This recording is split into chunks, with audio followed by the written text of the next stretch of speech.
Well, I can't say it wasn't an interesting experiment. Oh, there we go. Hey, look. I think definite improvement. Clearly, I mean, what was that stuff before? I mean, really, you know. All right, now, what's the idea? What's the idea? Here's what I'd like to put to you, and I think most of your ideas capture it. Okay. What I'd like to suggest is there is no multimedia that you see, right, which has not been substantially processed in a way that's not the normal, like, okay, a newspaper article, obviously it's been processed because someone had to type it up, and the typing of it is processing, right? There's a change, okay? But I mean, you know, these kinds of processing, things that have been adjusted. Example, do you remember when we were having a look at multimedia and jobs, right? There was a particular job to do with sound. It had a funny name. Does anyone remember what it was called? It had to do with reproducing sounds and then getting them recorded on.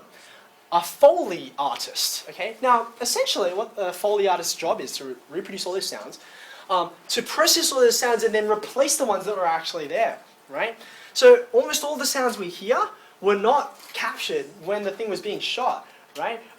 Even some of the dialogue isn't. They have to re-record dialogue over it and then process it and adjust it, okay? All right, so that was just to get your brains going and your keyboards, evidently. Let's move on. What I want to try and do is have a think about all of those examples we were looking at before, all of these, okay, can we organize them in some way? Can we get some meaningful, maybe I should have said analyze, can we get some meaningful categories out of these? Can we, it's just getting worse, can we arrange them in some way that has order and meaning to it, okay? So, make a little subheading, we're on to task 2 now, okay? 2 categories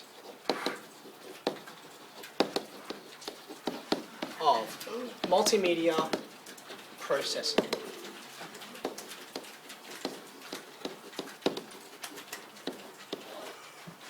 Okay, so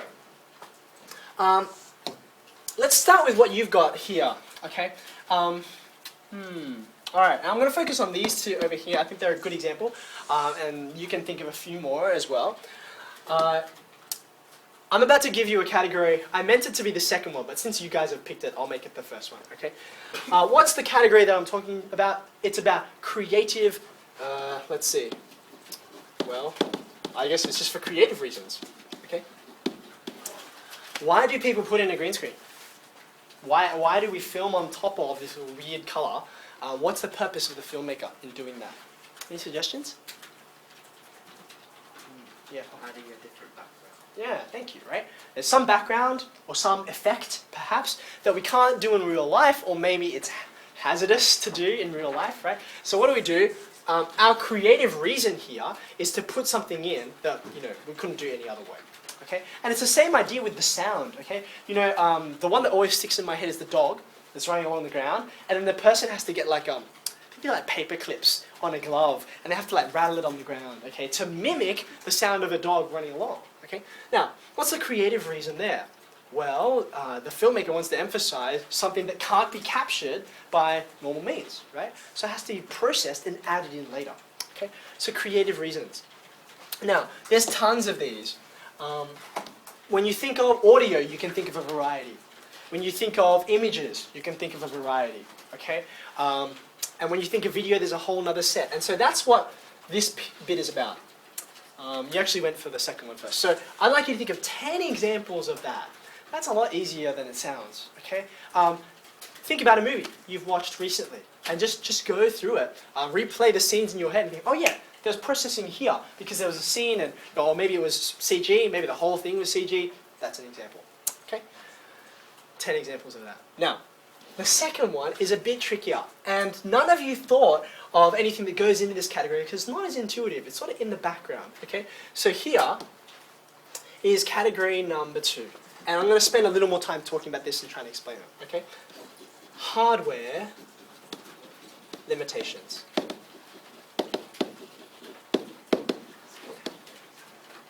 Okay, now, to help me illustrate this, what I want you to do is open up Microsoft Paint. So I've already got mine here, okay? Open up Microsoft Paint, and if you haven't already, if you've hidden it like me, I want you to get the the ribbon open, okay, because we're going to look at some things up here. Once you've got it open, okay, you should see up on the top right this bunch of colors, okay? That bunch of colors up there has a name. Does anyone remember what it's called? Starts with a, yeah, the palette, right? So the analogy is, you know, like a painter, and he's got his palette with all the different colors that he's using, right? Maybe he mixes some together. That's the options he's got to paint with, okay? Now, what I'd like you to do is have a document, okay? It can be blank, right? But what I want you to do is go to Save As, okay? And you'll have a whole bunch of different organizing options, different file types. Go to Bitmap. Now, we've actually done this before, but I want to highlight something which maybe we didn't look at that closely. Under 24-bit bitmap, change the options, and I want you to go to monochrome. Okay? There we go. And you can save it as whatever you like. Okay? Now, because I've already got some stuff on my picture, it says color quality might be reduced. That's fine. Say OK. Now, did you see the change? It was pretty, I don't know if you were paying attention. Have a look at that palette. What happened? My palette. Okay? And in fact, what I'm going to do is, so that you can see it a little clearer, let's take a screenshot. Make a new one. Okay, and view. Yeah, that'll do. Okay, so there's a better view of. Oh, what did I just do? Oh, it was a new picture. Okay, I'll have to resave it. What's going on here? Instead of my colors, right?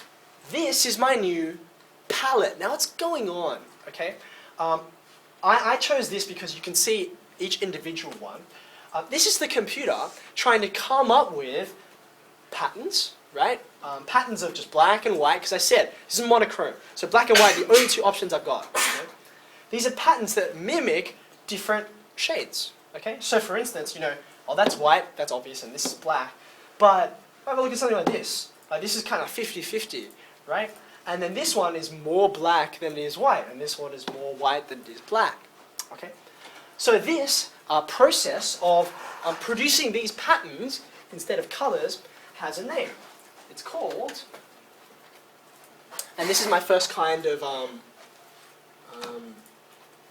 sorry, what am I doing? This is my first kind of processing, multimedia processing. It's called dithering.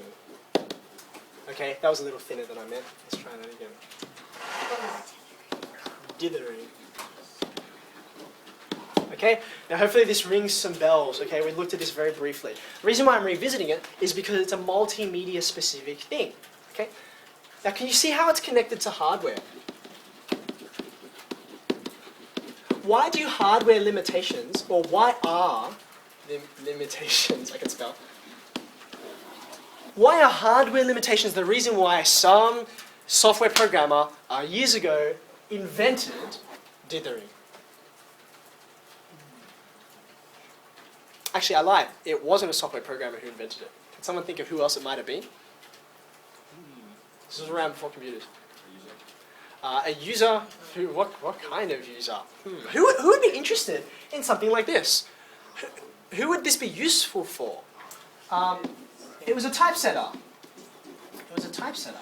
What's a typesetter? These are sort of, it's a job that's going out of fashion these days, but it's someone whose job is printing, basically. But when you say printer, you're like, hey, I'm a, you know, what do you do? I'm a printer.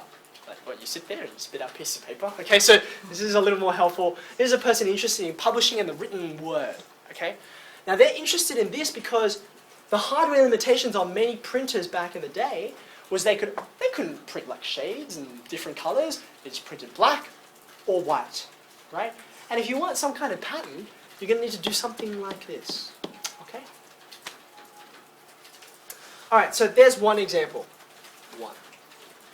The second example is one you've already dealt with as well before. It's called compression, data compression, just making things smaller. Now, question. Why is compression connected to hardware limitations? Or in what way do hardware limitations necessitate compression?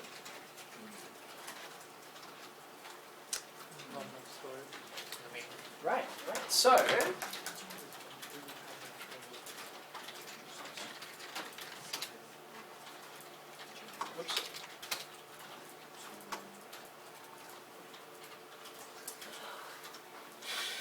it's kind of like magic for us. We don't really think about it. But this round plastic and a bit of metal disc, right? It stores data. How much, roughly? About 4.7 gig. A bit under 5, a bit more than 4.5. How does it do it? All these little dots and pits that are in there in the surface which you can't see, but that's what makes that funky reflective pattern. Okay. Now, 4.7 gigs. You can't change it. You can't make it, more. People have tried doing things like, say, double-sided DVDs or multi-layer DVDs, but in the end, they had to come up with a whole new standard, and we call it Blu-ray. It wasn't always that way, by the way. There was a competitor to Blu-ray called not DVD, but HD DVD. But I think it suffered from, a bad name because there's just too many acronyms. Like, hey, can I get the HD DVD for this movie? They're like, no, I'm not selling it. So anyway, 4.7 gigs. It's all got to fit, right? But let's think about it. When you if you buy a movie on DVD, movie lengths. What's the shortest movie you've seen? Yeah, a bit under 1.5 hours, maybe. And the longest would be something like, 3 hours, right? Your Lord of the Rings is of the movie universe, okay?